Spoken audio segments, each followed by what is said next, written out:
Hi, everyone. In today's podcast, we are going to be talking about how you can create another stream of income with your real estate business.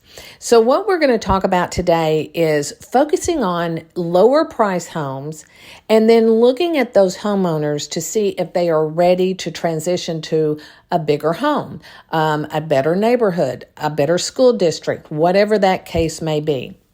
So stick around. We're going to talk about that, and we're going to give you some great tips on how to do this. Welcome to the Unstoppable Real Estate Agents Podcast. I'm your host and real estate productivity expert, Kim Hughes. Join me as we focus on real strategies and implement real solutions designed for you to achieve major success in your business and life while getting you organized. So, as we all know, every agent's main goal is to build their listing inventory. They want to perfect their craft and build a referral network. That is the key to having a real estate business that is thriving. Now, I'm not saying you don't want to work with buyers, but buyers do require a lot of time. And being a listing agent allows you to have more time to focus on creating a strong listing inventory as well as work in other areas of your business. I have worked with agents in helping them create a stream of income in various areas of their business, such as expired listings. We have helped agents build an impressive stream of income just by having maybe 2 or 3 listings a year, which in the return gives them referrals. So this stream of income that we're going to talk about today is one that you should be looking to add to your income portfolio. Now, another area I work with agents is helping them create the marketing strategy that's going to attract move-up buyers. Now, let's clarify what a move-up buyer is. This is a homeowner who is looking to sell their home or their current home and purchase a new or typically more expensive property. Maybe they are individuals that have grown their family. These are buyers who also may have outgrown their current home. They need more space to accommodate the growing family. They have increased their income and are ready to find their dream home. They also may move up to a different neighborhood with better amenities, to a better school district. Or maybe they're at a point in their life where they may need to move their parents in with them or look for multi-generational home. So here's an area that, could have so many reasons. So what we want to look at is a 3 to 5 year buyer, a 3 to 5 year homeowner. So when we do this, we want to look into that specific neighborhood. We want to target and do the research on which homes have had at least 3 to 5 years in the home. If they've been in the home longer, that even is better to qualify them. Because move-up buyers often have, the equity built up in their home, which they can use as a down payment for the new property. They may also rely on the proceeds from selling their current home to fund the purchase of a new one. So move-up buyers are generally looking for an upgrade in terms of size, amenities, location, or overall quality of the property. So how do you find these buyers? Well, we're going to start looking at neighborhoods where homeowners have lived in the home 5 years or 3 to 5 years, as I mentioned earlier. Why are we recommending that you look for these buyers fitting this type of criteria? We're going to map that out. So by targeting the move-up buyers and assisting them in pursuing their goal of upgrading their homes, you're not only helping them achieve their goals, but you're also increasing your listing inventory by listing their current home. So what you want to do is create some major momentum. Because the lower price home will sell much faster than the higher priced home. So the beauty of all of this is that you can start your listing strategy on the current home, generating buyer interest while you help them find the home that fits their needs. Now, the goal is to have their home under contract at the same time they find their dream home. But just remember, it is it does not happen simultaneously. So when you make sure that you add that contingency on both in both the contracts stating upon the sale of or the purchase of a home. So that's really important. So you want to talk to that home buyer that you're working with so that if they do get an offer rather quickly, they need to stipulate that, or maybe do a lease back or something like that until they do find their perfect home. Okay. There's a lot of different ways you can do that, but these are just some tips. Okay. So, just kind of get creative in how you're going to do that.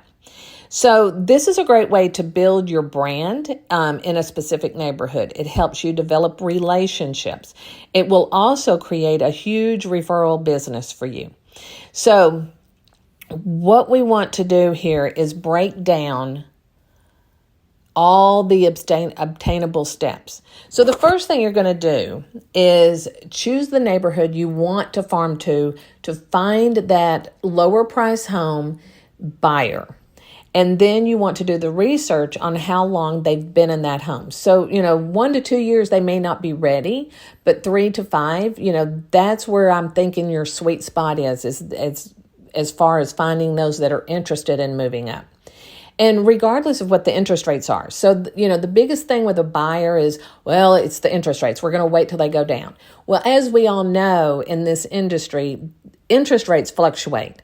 So what you want to do is tell them, if you are worried about the interest rate right now, and you're thinking you're going to wait until it drops, then now is the time to buy because the interest rates could go up. And this is a great time to get locked in. Once they've been in the home for a few years, they can always refinance. Most buyers don't think about that when they're looking for a new home. So this is a conversation that I highly recommend that you sit down and have with them on all the benefits of buying a new home. Okay. They're going to make the money from the sale of their current home to use as a down payment. They're going to be able to do so much more. And maybe, now that the market is kind of leveraged in some markets, they may find a really good deal because there's really, the markets are kind of leveraging out so that there may not be a lot of homes, but that gives them more choices, okay? So you always have to look at the market. Is it a seller's market or is it a buyer's market? And kind of build it from there because right now everybody is in a different type of market. Some are doing great, some have slowed down, so you got to kind of take this information and apply it to the way your market is working today.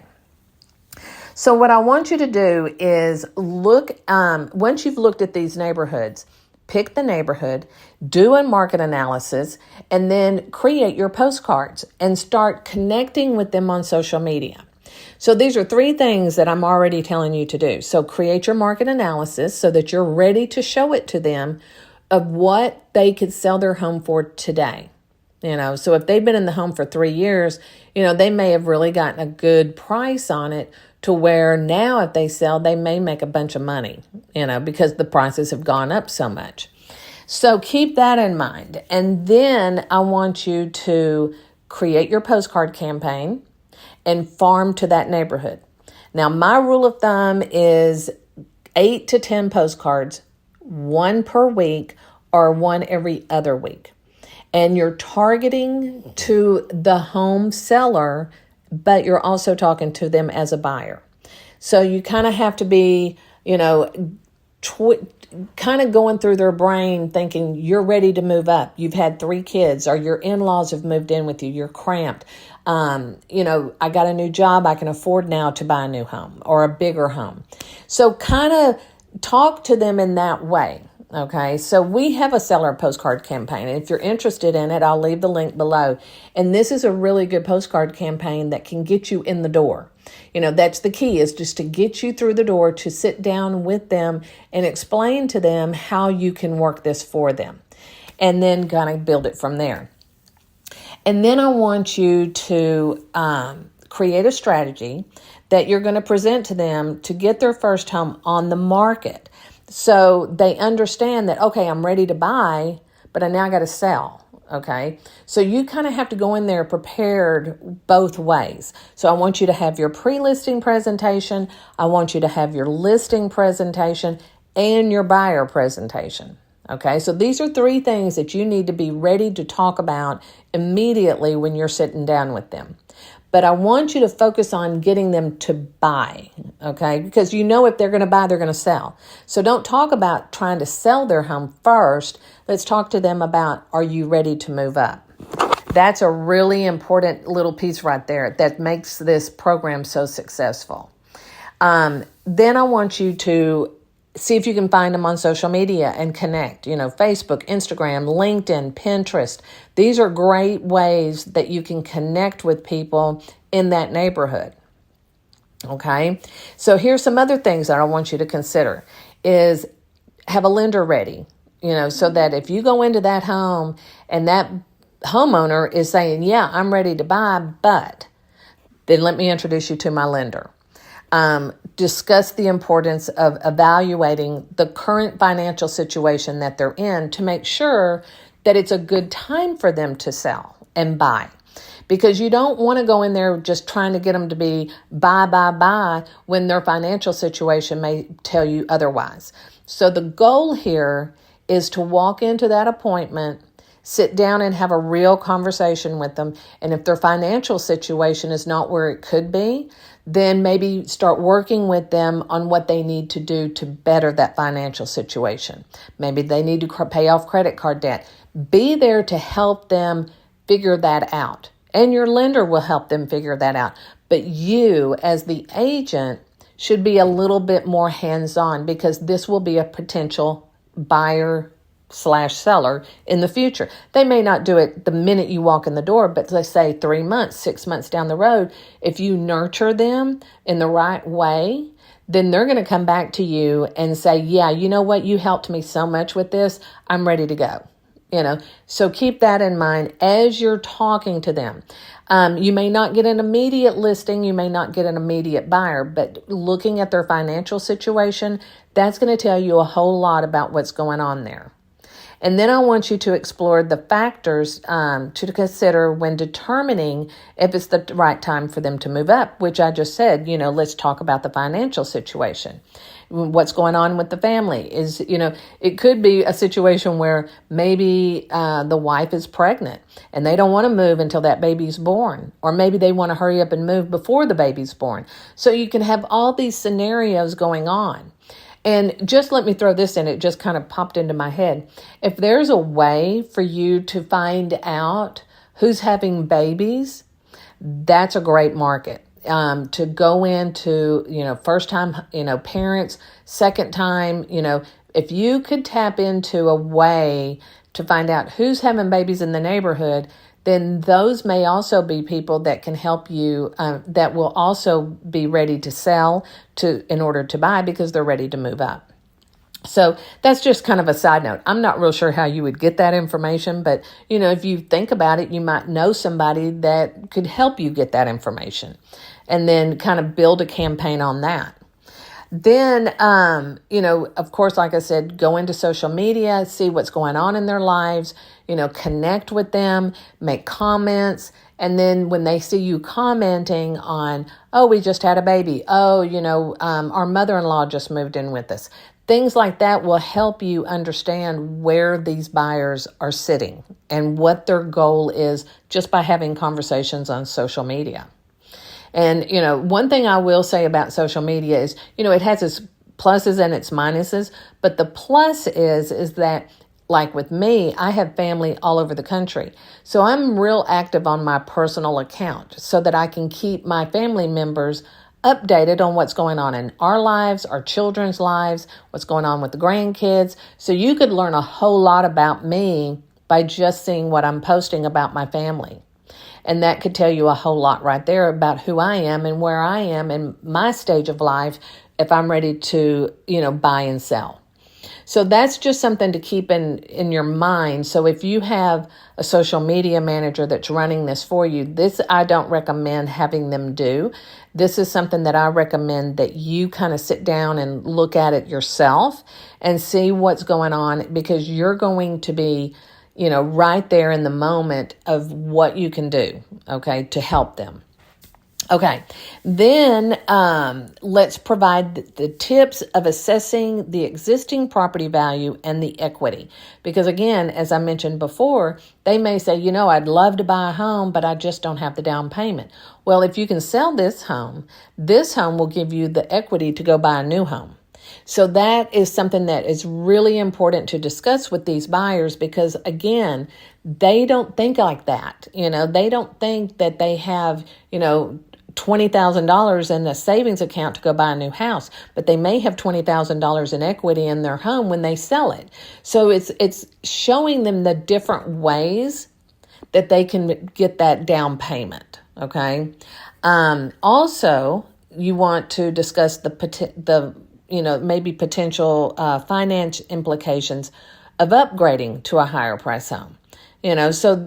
Always kind of go into that appointment with, okay, we're going to look for a new home in a new price range. So let's look at everything that goes with it. The property taxes, the school taxes, all the things that go with it to make sure that that buyer can legitimately move up to a higher price home.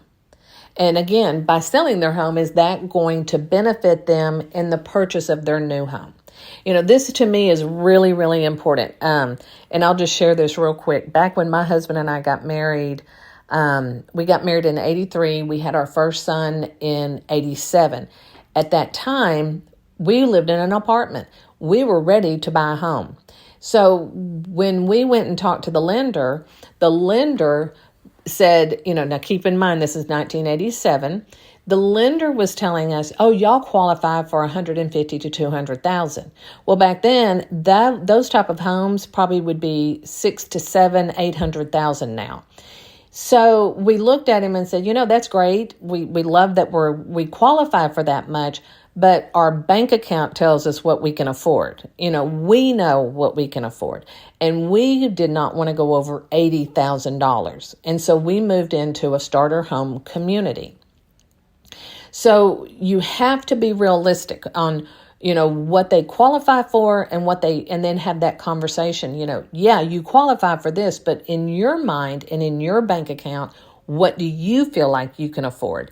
And then work with them on that, because you never want to get somebody into a home that they can't afford. And then in, a couple of years, they're being foreclosed on. That's not good. It's not good for you. It's not good for your reputation, your brand. It's not good for them. It's just not a good way to go into it. So always have the conversation, and, it can be a sticky conversation because people don't like to talk about their finances. But if you go in with a genuine interest in helping them, they will share that information with you. And confidentiality, I always say with, attorneys, it's confidentiality. Same thing with real estate agents. Share your personal information with a real estate agent. A good agent is going to keep that confidential. Why would you share that information with anybody? So just keep that in mind as you're making these appointments to go in and talk to them. And so with everybody wanting, more listings, and they're really trying to, what I call hustle for listings, this is a great way to do it. You really just have to kind of sit down and analyze your market to see what's going to be the best neighborhood for you to farm to, and then maybe even look at the neighborhoods that you would recommend. Or maybe you see, okay, well, people that live in this neighborhood, when they sell, they're usually moving over here. So maybe do some research on that higher end market and have that information when you go in, so that you can answer the questions as they come up. All right. And be prepared. It's always about being prepared.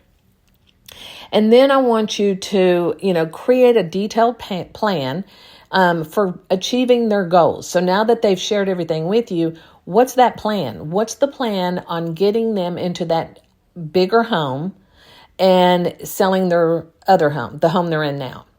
And then discuss a timeline. and then go over the steps that are involved with the transition process. Okay. Now, when as we were talking about the financing and the budget strategies, you want to make sure that they meet with a lender, get pre-approved and all of that. And then after you've had that conversation, then you can look at the various financing options that are available for moving up to a higher price home. Explain the concept of a loan pre-approval and the benefits, because a lot of agents, for whatever reason, they don't work with buyers that are pre-approved, or they may not even get a buyer representation agreement. So that kind of blows my mind, because I could tell you story after story of things that have happened to agents that did not get a buyer representation agreement, or they didn't get that pre-approval letter to go in and make an offer, because a seller is going to want to know that that buyer is pre-approved. So just make sure you do your due diligence, get everything taken care of, get it all nice and tight, and be ready to go. And then offer the tips on how they need to budget and manage their finances during the transition. Meaning, don't go buy a new car. Don't go buy new furniture. Don't go, on a vacation. Don't do anything. Be very, live under your means so that you can get into that house. You may be, it's kind of like I always would say, you may be excited about getting in the house and, I've got to have this and I've got to have that, and you go buy it. Don't do it. Tell them not to use the credit card. Tell them not to go do crazy things like that. If they don't know, then they probably will do it. So you have to sit down and have that conversation. You also want to explore the challenges that they may run up against and give them solutions that are related to obtaining that higher price mortgage. Now, when it comes to selling the property, their current property, you want to provide them with insight on preparing and staging that current home. Okay, so you want to make sure that that home is top notch, ready to go. Everything about it is showcase HGTV, ready to go. You want to also discuss the effective marketing strategies to attract the potential buyer to their current home. And then discuss the challenges and how to overcome them when selling the property. You're not saying that there will be, just be prepared to go over that with them, should you need to. Now, when it comes to finding their dream home, you want to share the tips of conducting effective property searches at the higher price point.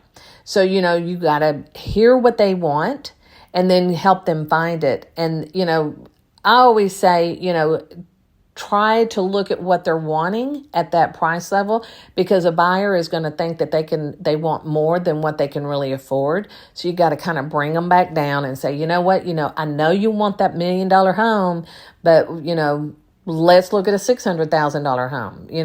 The $1 million home may come in 5 years or 10 years, but let's be realistic here. And then offer the insights on, how to discuss the importance of the due diligence and the property inspections and everything that goes on. So when you are helping the buyer, you've got to remember all that. But then you also have to make sure that everything in the current home is going to pass inspection. It's going to have everything that it needs to done.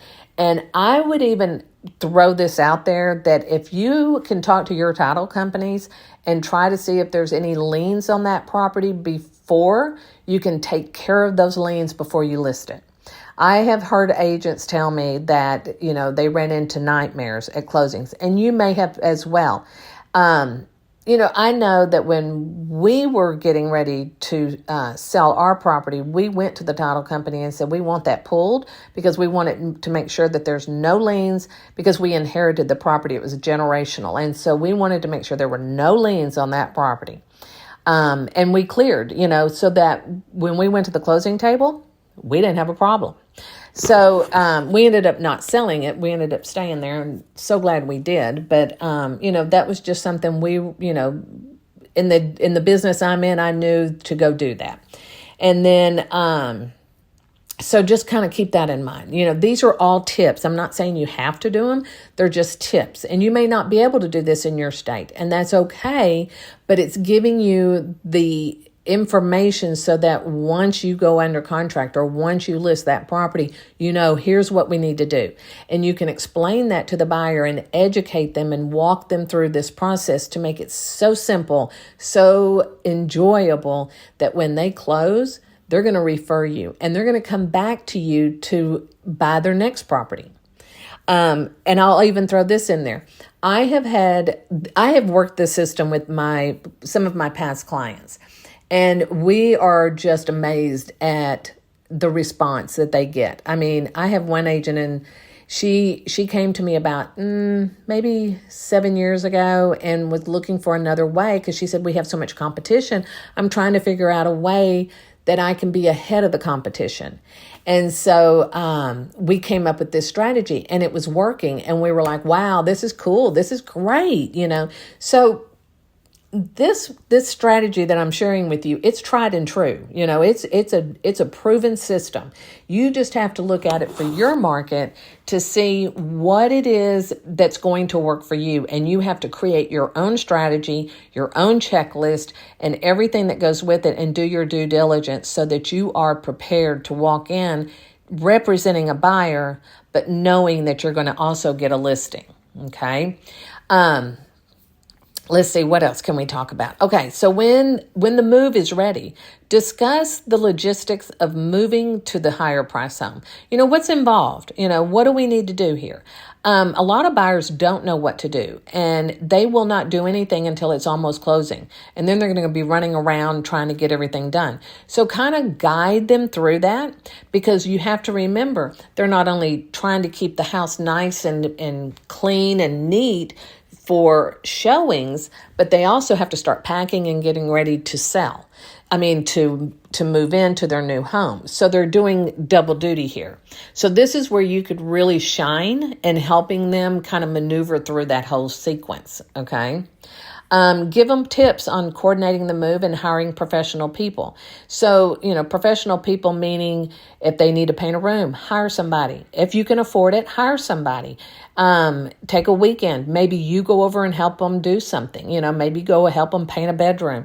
Maybe they need, you know, the windows cleaned, carpet cleaned, whatever that may be. You may not physically be able to do it, but you know people. Or you should know people. You should have a whole list of vendors that you can tap into that can go at you know, within a 24, 48 hour notice to help you out.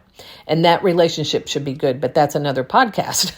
So, and then also discuss how they want their new home to feel, and maybe start planning that by creating a board on Pinterest. You know, what are the things that you're looking forward to keep them excited about buying, and have them create a vision board of what their new home looks like. Okay.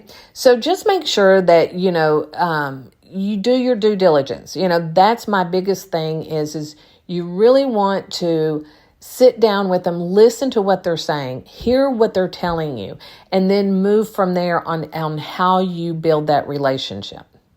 And then the other thing is once you have this database of, you know, the farm area, and you have made contact with them, now they are a lead. And then you decide, are they warm, cold, hot? What are they? And then put them in your CRM system, put them on your newsletter. I've already said connect with them on social media, but then you might also put them on an email sequence or a funnel, drip campaign, whatever you want to call it, based on their scenario. So if you're a hot, warm, or cold lead, they should each have their own sequence of how you communicate with them, how you stay in touch with them, and what information you're delivering to them that they need. Because a hot buyer or a seller and a cold buyer or seller are going to be totally two different email sequences. But you can always put them on your newsletter. And if you don't have a customized newsletter, you should have one. Okay, so we have gone over quite a bit. So here's the recap of what we're doing. We want to start looking at a farm area that maybe has lower priced homes. You know, it depends on your market. Your market could be a low price home could be $200,000. It could be $500,000. So you have to just know what your market lower price home is and look at that neighborhood and decide which neighborhood you want to target, build your campaign, follow them on social media, interact with them on social media, and then try to get into that door. And then once you're going in the door, you better make sure that you have your pre-listing, your listing, and your buyer presentation. And that way, when you walk in, you have everything you need. You can answer every question, hopefully, that they ask. And if you don't, just say, you know what, let me get that for you, and I'll call you when I get home, or I'll call you tomorrow, that kind of thing. Never say, I don't know. It makes me laugh when I hear people say, I don't know. Well, you shouldn't say that, because you need to go find it out and then tell me what it is that you didn't know, but say, you know what, let me get back to you on that. That makes you sound more interested in helping them get what they need. And then, so you're going to create your postcard campaign, social media. You're going to put them in your CRM system. You're going to put them on your newsletter. You're going to have your listing, your pre-listing, your listing, and your buyer presentation. So I want you to also think about, yes, you are targeting a lower price community, but you could also create a postcard campaign to a higher price community and say, I have buyers. And then, put a sequence in place to mail those postcards out about how you can help them sell their home if they're ready to move. So, this could just go on and on and on. So right now, what I want you to focus on is the lower price farm area, and then get that all taken care of, and then focus on the higher priced neighborhood to let them know that you have buyers if they're sitting on the fence whether they want to sell or not. So that's what we have for you today. I would love to hear what you think about this. If it's a little confusing, just reach out. We'll be happy to explain it to you. Some of the things that I've talked about today, like the pre-listing, the listing, the buyer, the postcards, we have those available. And we know that these work. We use them with our clients. They work great. It gets you recognition. It gets your branding into the neighborhood. It gets people picking up the phone and calling you. So if that's something that you're interested in, I'll put the links below. You're welcome to click on them, see if it's something that you're interested in. If you would like to schedule a call to discuss this strategy a little further, all you have to do is just let me know. We'll get you on the phone and we'll talk about it. Well, thanks so much for joining me. I hope you're having a great week, and we'll talk to you next week. Bye.